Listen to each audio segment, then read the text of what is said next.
me, I prepared some slides, so I'm gonna go ahead and share the screen if that works.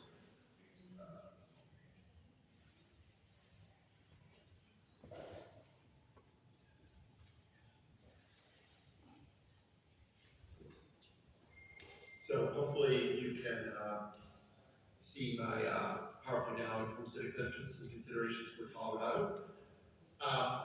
So first of all, thank you so much for the invitation. It's really great to be back and have the opportunity to speak to the commission.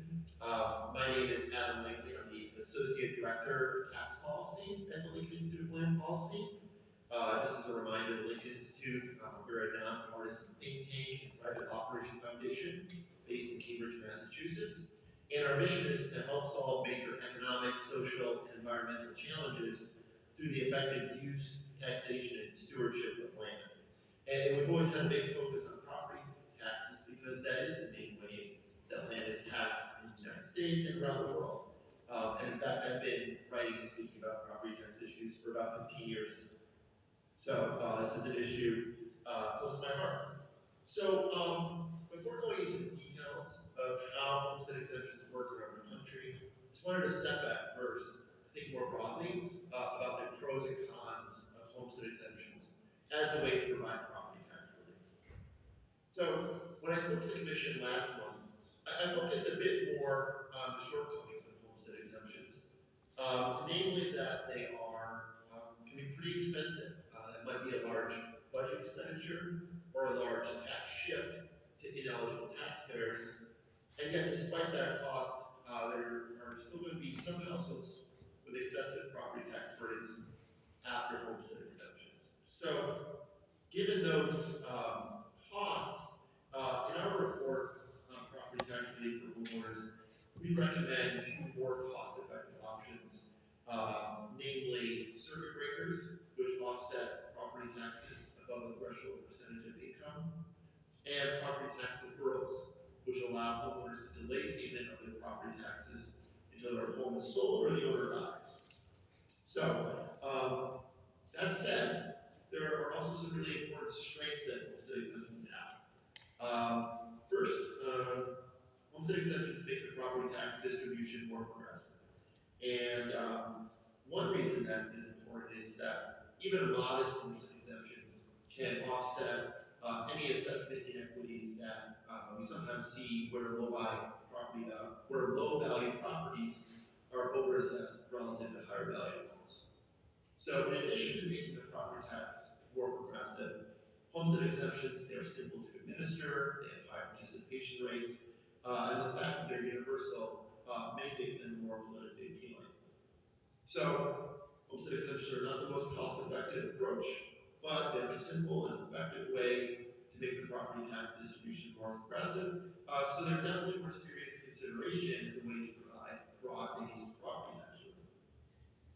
So today I wanted to first focus on the key features that determine the impact of any homestead exemption, who is eligible, the approach taken to provide relief, and whether the cost is borne by the state or local governments. And then I'll move through some other considerations to keep in mind when designing a homestead exemption. So in terms of eligibility, homestead exemptions are basically universal programs. Typically, all owner-occupied primary residences are eligible for an exemption, although there are some states that restrict eligibility to seniors. On the other hand, businesses, renters, and owners of second homes are almost always ineligible for these programs. So as a result, they bear a larger share of the tax burden, and that's especially the case if the state does not provide aid to offset local revenue losses under these programs. And there are four main approaches that states use to provide property tax relief under these programs. They can provide an exemption or a credit against the property tax bill, and they can exempt a fixed dollar amount or a specified percentage from taxation. Now, flat dollar homestead exemptions, like a $40,000 exemption, are certainly the most common approach taken by states. They account for about 2/3 of general homestead exemptions. But there are 4 states that use a fixed percentage exemption, 3 states with a fixed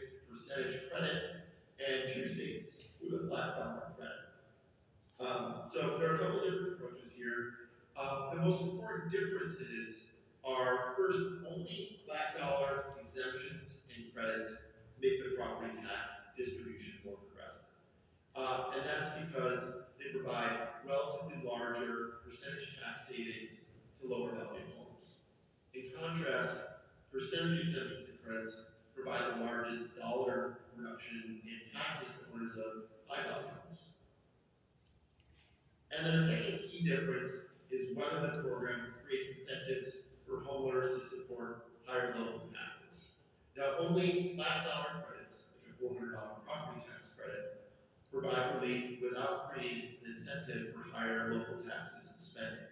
In contrast, with the three other approaches, the amount of property tax relief increases as local property tax rates rise, so homeowners are not bearing the full cost of higher local taxes and spending at the margin.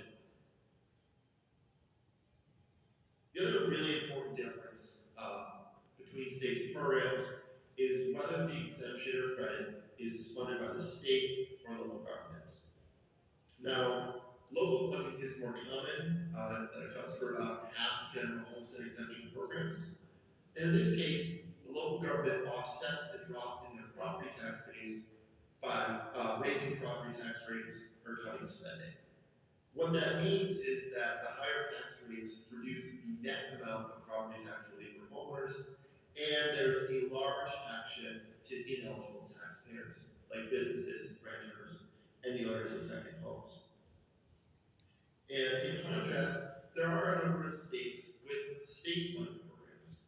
In that case, the state provides aid to localities to offset the drop in their property tax base and the drop in property tax revenues. And there are some important advantages of state funding. The state funded homestead exemption will play a meaningful role in reducing fiscal disparities between communities. And state funding reduces the tax shift to businesses and renters and provides larger net property tax savings for homeowners. In general, I think it's fair to say that state-funded homestead exemptions provide more property tax relief, whereas locally funded exemptions and credits are really better funded as a tax shift.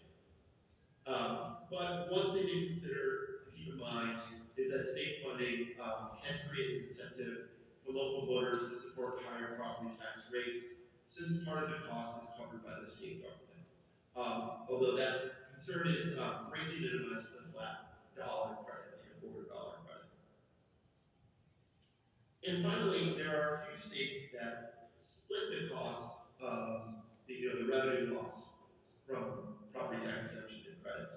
So, for example, this state could offset a certain percentage of local revenue loss, like a 50-50 split, or could reimburse localities for a fixed amount per homestead. So again, that's just an overview of the really important, the most important issues that determine the effect of any state's homestead exemption. But there are a number of other things to consider when designing a program. First, unlike other types of property tax relief, homestead exemptions actually normally are not indexed to inflation. And of course, that can create problems over time as the real value of property tax relief diminishes with inflation. Now, one way to account for inflation and differences in home values across the state is to vary the amount of exemption across the state. This could be done by setting the exemption equal to a fixed percentage of the median home value for each county. So, for example, imagine that the homestead exemption equals 10% of the median home value in each county. The median home value in one county is $200,000. The homestead exemption would be worth $20,000. If the median home value is $400,000, then there would be a $40,000 homestead exemption. Now, currently there are no states that take this approach, but there are good reasons to think about it. Otherwise, if the amount of the flat dollar exemption or credit is fixed across the state, then the tax savings and the revenue loss will be relatively higher in areas with lower property values. And varying the exemption amount is arguably more important with a locally funded program. Otherwise, poor communities could face very large revenue losses and very large tax shifts. And at the same time, varying the exemption amount would ensure that there was adequate tax relief for homeowners in areas with the highest property values. A related issue is whether to provide an exemption statewide or just allow exemptions as a local option. Now, statewide programs are certainly more common, but there are a number of states with local option programs. 4 states don't have any statewide program, but they allow homestead exemptions as a local option. And there are also 4 states that have a basic statewide program, but then also allow a local option to increase benefits above that basic benefit. And providing a local option offered exemption, is something worth considering for locally funded programs, potentially on top of a basic statewide program. And that's because the potential impact of a homestead exemption really varies greatly across communities. The impact of a homestead exemption will be greater in communities with large business tax bases, lots of second homes, or large variations in home values. In other words, there's more potential to shift the tax. In contrast, um, assuming that the local government can raise tax rates to offset the drop in the property tax base, the impact of a homestead exemption will be relatively limited in largely residential communities with pretty homogeneous home values. So, and this is an especially important issue in Colorado to grapple with given TABOR's restrictions on raising mill rates. Another consideration is whether to provide an exemption or credit against all property taxes or only for specific property tax levies. Now, in most states, an exemption or credit is applied to all property taxes, but that's not the case everywhere. In 6 states, the exemption is only applied against school property taxes. In contrast, Florida provides a smaller exemption for school taxes and a larger exemption for all other levies. Then Louisiana, the exemption does not apply to municipal taxes, and in New Mexico, the exemption does not apply to special assessments. So again, there's a lot of different approaches that could be taken. Another thing to keep in mind is whether to restrict tax shifts across property classes. As I said, normally a primary consequence of a homestead exemption is to shift the tax burden away from homesteads and towards businesses, renters, and owners of second homes. But Boston provides one example of how to reduce that tax shifting. So Boston's unique approach is first the city allocates the tax levy across the city's 4 property tax classes based on their full value without any homestead exemptions. Then, once each class's share is set, the residential tax rate is calculated based on the net residential value, which includes the impact of the residential exemption. So basically, what Boston is doing is using the homestead exemption to make the property tax distribution more progressive amongst homeowners, but without shifting the tax to the non-residential class. And I think that is a particularly important issue to consider in Colorado, given the fact that the state already has amongst the largest disparities in effective tax rates between residential and commercial properties in the nation. There is reason to think that further shifting the tax burden to non-residential property could reduce economic growth. Although honestly, I don't think there's solid research on the magnitude of that effect. And it's also very important to consider whether a homestead exemption could shift the tax burden to renters. Research shows that in most cases, the majority of property taxes imposed on rental properties are shifted to tenants in the form of higher rent. And since renters have much lower incomes than homeowners on average, it's important to think about strategies that could avoid shifting the overall tax burden to renters. Another consideration is whether to use an income ceiling or maximum property value to better target property tax rates. Now, there are no states that use an income ceiling for a general homestead exemption, About half of states do so for programs specifically for seniors.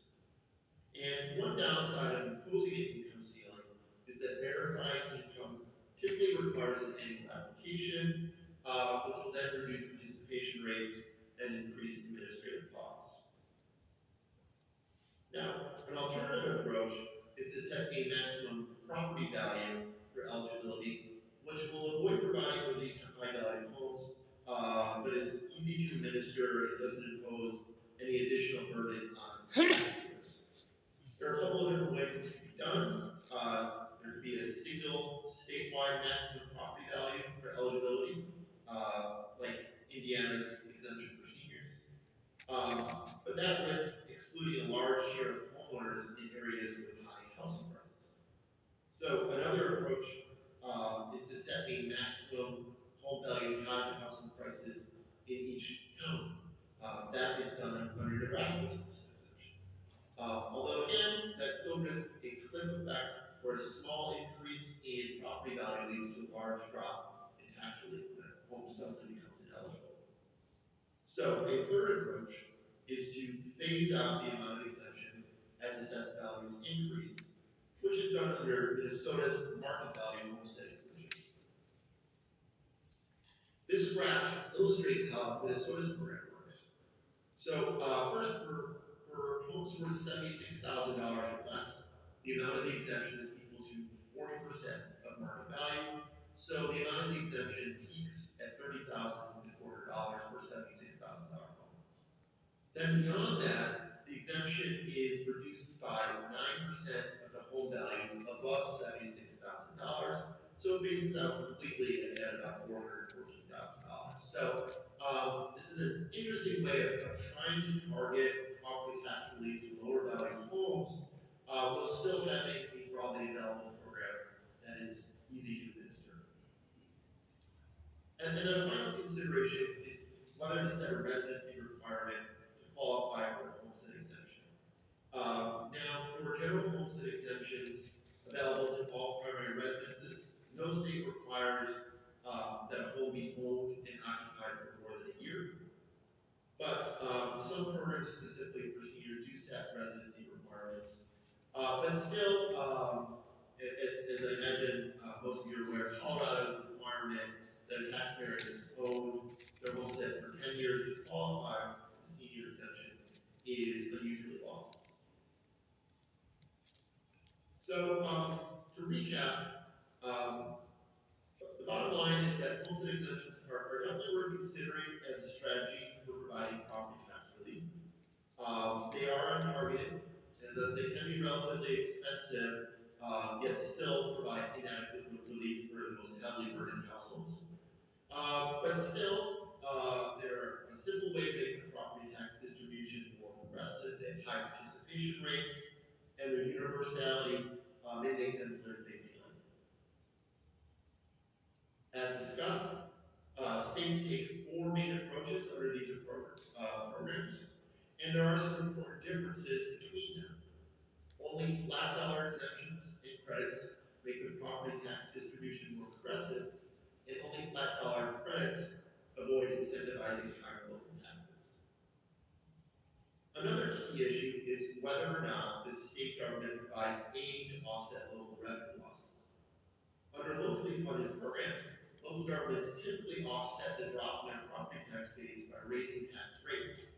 So the primary effect of an exemption is to shift the tax burden to ineligible taxpayers like businesses, renters, and the owners of second homes. With state funding, property tax rates don't need to rise, so taxes are less likely to increase for businesses and renters, and there will be a larger net property tax savings for homeowners. And then there are a number of other things to consider when designing a homestead exemption, whether to adjust for inflation or vary the amount of the exemption across the state, whether to offer an exemption statewide or just as a local option. And again, that's a particularly important issue for a locally funded program. Whether to offer an exemption against all property taxes or just for specific property taxes, like school district levy, whether to restrict tax shifts across property classes, as is done in Boston, whether to set income ceiling or a maximum property value to qualify, and whether to phase out the exemption as assessed values rise, like in Minnesota. And then finally, whether to set a residency requirement for longer than a year. So, if you'd like to learn more about homestead exemptions, I included a few links to some key resources.